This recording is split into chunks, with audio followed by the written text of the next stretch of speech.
Dear students, I, Mr. Vishal Shah, Assistant Professor, Krishna Institute of Pharmacy, Karat, once again welcome you all to this session on the pharmaceutical analysis.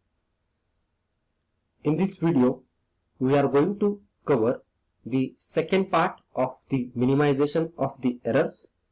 In previous video, we have finished with the initial 4 ways by which we can carry out the minimization of the errors. As we know, here we are going to discuss about the minimization of the determinate errors, because we know there are 2 different types of main errors that are occurring in the analysis. One is the determinate error and other one is the indeterminate errors. Indeterminate errors, these are the accidental, so we can't avoid this. But determinate errors, these are the errors which we can control, which can be avoided, which magnitude can be reduced.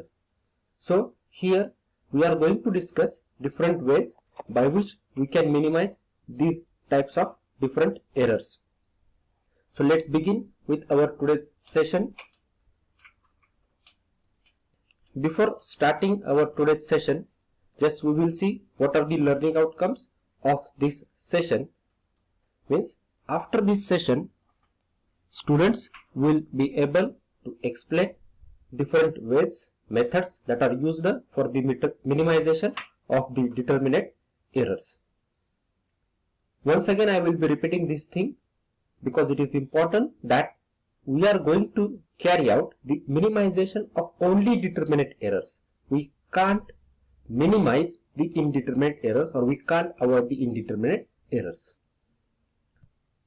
So already in previous video we have discussed there are 4 ways, namely the carrying out the blank titration, then running parallel and controlled determinations, and 4th one that we have seen is the calibration of the apparatus. So these are the various ways by which we can carry out the reduction in the errors that are occurring in that particular our analysis. Now here 5th way by which we are going to carry out the minimization of the errors is standard addition. Now what is the meaning of standard addition? Here known amount of standard substance or constituent being determined is added to the sample. Means suppose I want to analyze the aspirin sample. Now I will be taking the standard sample of aspirin, known amount, means 1 gram, 2 gram, depending upon my requirement. I will be taking that standard substance which is to be added to the sample of that aspirin, and then which is then analyzed for total amount of constituent. Means suppose my sample is consisting of 0.5 gram of aspirin. Now I will be taking 1 gram of a standard, and if we add this, it becomes 1.5. This total amount of aspirin is first to be analyzed for how much aspirin is present in that particular sample together. Now individually also, without our standard substance, we are going to carry out the analysis, and then the difference between the analytical results for samples with and without the added constituent. Here added constituent means what? The standard sample that we are going to add. So difference between both the sample with aspirin and without aspirin gives the recovery of the amount of added constituent. If the recovery is satisfactory, accuracy of procedure can be enhanced.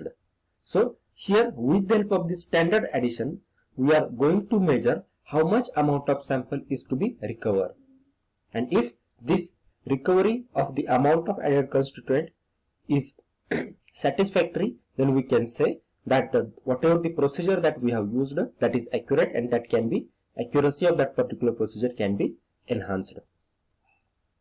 This procedure is especially applied for physicochemical processes such as polarography and spectrophotometry. Now we know these are the various analytical techniques. While discussing the different instrumental methods that are used for the analysis, we have in detail discussed these techniques, polarography and spectrophotometry. In these types of the instrumental methods, generally we are going to carry out the addition of the standard substance. So this is about the fifth way by which we can carry out the reduction in the errors or minimization of the errors. Then next way that is used for the minimization of the errors is isotopic dilution. It consists in adding a known amount of pure component containing a radioactive isotope to the unknown. Now this is very important. Isotopic dilution. So here we are going to use the radioactive isotope of that particular substance of the unknown, and we are going to carry out the addition of that radioactive isotope to our unknown sample. Now the element so isolated is obtained in pure form, usually as a compound. Means you can understand what we are going to do.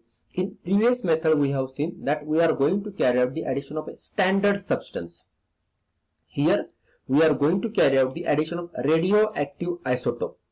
Radioactive substance means what?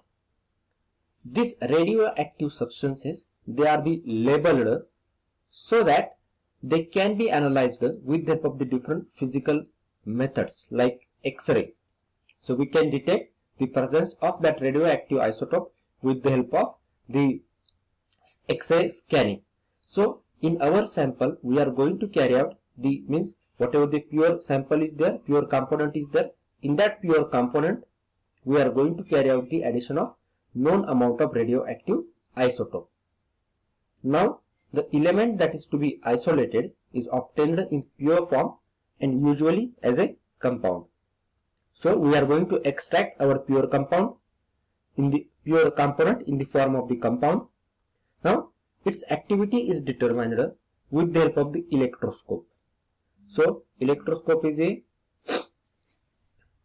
instrument that is used for the measurement of radioactivity of that particular element, and the whatever the activity that is obtained by the electroscope, that is compared with the added element. So in this way isotopic dilution is used to carry out the determination of the pure component with the help of the added radioactive isotope.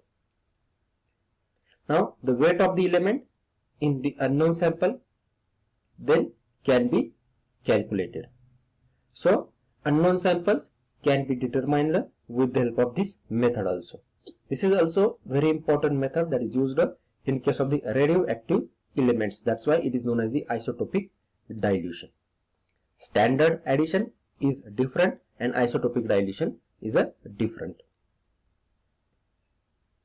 Use of independent method of analysis. Now this is the another way by which we can use or we can carry out the minimization of the different errors that are occurring in the method.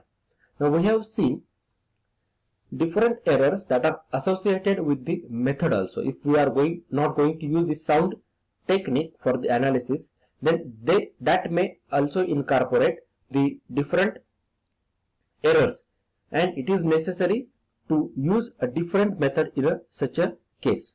So at that time this particular method or this is the way by which we are going to carry out the minimization of the errors. Now sometimes the complete analysis has to be carried out in an entirely different manner to get the accuracy of the results. Means we have to change the method. Earlier whatever the method that we have used that may incorporate certain errors, and to avoid the errors that are incorporated due to the method, we have to change the method. So for example, just I will tell you, strength of HCl may be determined by two methods. First one is acid-base titration, that is in which we are going to carry out the titration of HCl with the standard solution of strong base. Okay, so HCl is analyzed with the help of the titration with the strong base. This is known as the acid-base titration. This is the one way by which we are going to carry out the determination of the strength of HCl, that is the hydrochloric acid. There is another way. Suppose this first method is incorporating the errors or not, that we want to check. So for that purpose, again we can use a second method for determination of strength of HCl. See, both the methods are used for the determination of the strength of HCl.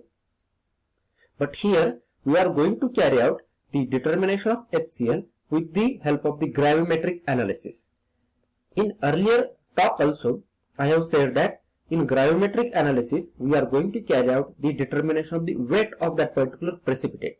So HCl is first precipitated with the help of the addition of the silver nitrate, that is the AgNO3, and when reacting with silver nitrate, HCl is converted into the silver chloride.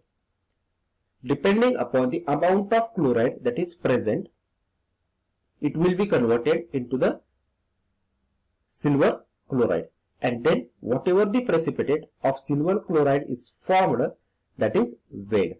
So in this way we can carry out the analysis of HCl, that is the determination of strength of HCl, by two ways. One is the acid-base titration, other one is the gravimetric analysis. And then last, if the results that are obtained by the two methods are in good agreement, means they are correlating, there is no too much difference between the results that are obtained due to the two methods, it may be said that the values are correct and they fall within the small limit of the errors and they can be accepted. They are in the good agreement. So in this way, sometimes we can use independent method of analysis to carry out the minimization of the errors. So this is about the seventh method that is used for the minimization of the errors. And then the last method that is used for the minimization of the errors is internal standards. Now this internal standard, this method involves the addition of fixed amount of reference material, that is the internal substance, or which is also known as the internal standard, to a series of known concentration of the sample to be determined. So what we are going to do now, I want to carry out the determination of 5 different solutions. For example, you can say I know the concentration of these 5 different solutions that I have prepared, but I want to check whether the concentration is same or not. So in that case, I am going to carry out the addition of reference material as an internal standard to a series of known concentrations, say for example 1, 3, 5, 7, 9, etc.